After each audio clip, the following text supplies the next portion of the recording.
if you read in the Quran, the Quran is mentioned about two things. The Jannah and Jahannam. Jannah and Jahannam. It's mentioned in the Quran. Mayroon sa marami na banggit sa Quran, mayroon paraiso, mayroon impyerno. Hindi ito biro yan. Hindi ito biro. Ito, delikado yon.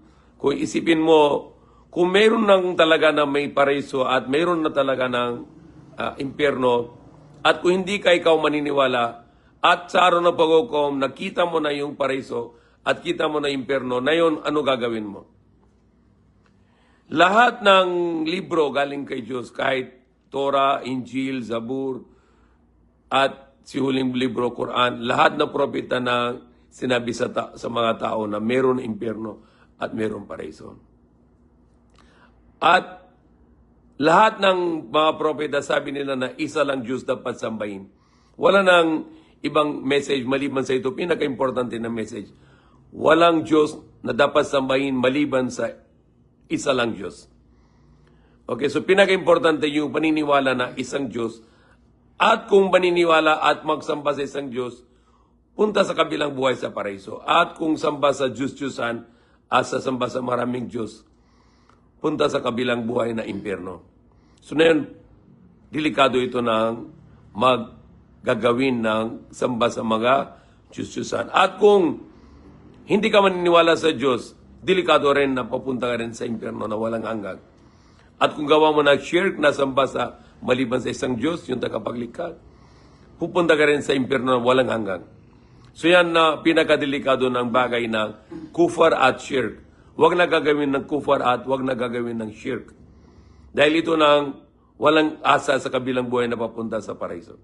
Kahit kailan, kahit ilang milyon taon, kahit ilang bilyon taon, hindi kalabas ka ng impyerno ka dahil sa itong dalawang bagay, kufar at shirk.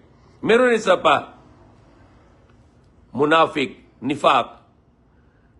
Under kufar din yan dahil na hindi siya paniniwala, but pagkita sa ng tao na siya pananampalataya. But sa loob ng puso niya, walang pananampalataya. So ano importante? Paniniwala, pananampalataya na paniniwala mo at samba mo sa isang Diyos. Pinaka-importante. Yan nasa Quran, la ilaha illallah. Kul huwallahu ahad, sabihin mo siyang Allah nag-isa. Allahu samad, Allah, wala siya kailangan.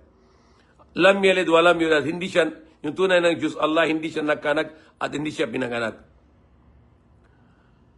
At walam yakul lahu kufuwan ahad, as yung tunay ng Diyos Allah, wala siya anuman katulad. Wala siyang katulad, okay? Hindi siya ang parang langit, hindi siya parang lupa, hindi siya parang araw, hindi siya parang buwan. Isa lang Diyos. Kahit mag-anong religion ninyo, mag-isipin kayo na kung tama ba yung religion ninyo. Yung religion na mga iba-ibang religion, yung isang religion nang galing kay Diyos. Hindi maraming religion. Ano yung religion galing kay Diyos? Magsumunod sa kayo ng utos ng Diyos, yung mga utos ng Diyos. Na isipin ninyo, saan ba yung religion na yung pangalan na ganito? Ano religion ng Abraham? Ganun din religion ng Abraham. Magsunod sa utos ng tagapaglikha. Yung Islam lang, yun ang ibig sabihin ng sumunod sa utos ng Diyos. Yan ang sabihin ng Islam sa Tagalog. Yung religion ng sumunod sa utos ng tagapaglikha. Yung mga utos ng tagapaglikha. Yan na sabihin ng Islam. Dahil Islam means is aslim. Aslim means is submission. Submission is Tagalog.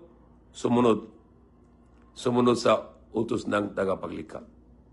Lahat ng utos ng tagapaglikha. Kahit si Jesus Christ, hindi sinabi niya na kung maniniwala sa dugo ko or maniniwala sa crucifixion para pasok ka sa paraiso. Hindi. Ano sinabi ni Jesus Christ sa New Testament? Tanong nila kay Jesus Christ, ano pa pwede na paano papunta sa paraiso? Sabi ni Jesus Christ, keep the commandments. Ano sabi niya? Keep the commandments. Ano ibig sabihin ng keep the commandments? Sumunod sa utos ng Diyos. Sumunod sa mga utos yung lahat ng utos ng Diyos. And sabi niya, kung sino man hindi sumunod sa kahit isang utos ng Diyos, hindi na siya pasok sa paraiso. Yan na sabi ni Jesus Christ. So anong bibigyan na ni Jesus Christ sa religion sa tao? Islam. Kaya, dahil sabi niya, keep the commandments. Magsunod kayo ng utos ng tagapaglikha. Yan ang sabihin ng Islam. Kahit sinabi ko, religion ko na sumunod sa utos ng tagapaglikha, okay lang yan, pwede yan sa Tagalog. Kung sabihin ko sa English, my religion is to submission to the commandments of God. That's my religion. Submission to the commandments of God. That's my religion name. But if I want to say this one in Arabic, one word, Islam. Tapos na. Islam meaning is submission to the command of God Almighty Allah, yung God of the universe. So there is no discrimination. That is the religion of all the prophets, religion of Abraham. The Islam is not the religion brought by Prophet Muhammad. Prophet Muhammad ﷺ is always saying, I follow the religion of my father Abraham. So that is the religion of Abraham, to submission to the commands of only one God. May Allah guide us, may Allah forgive us.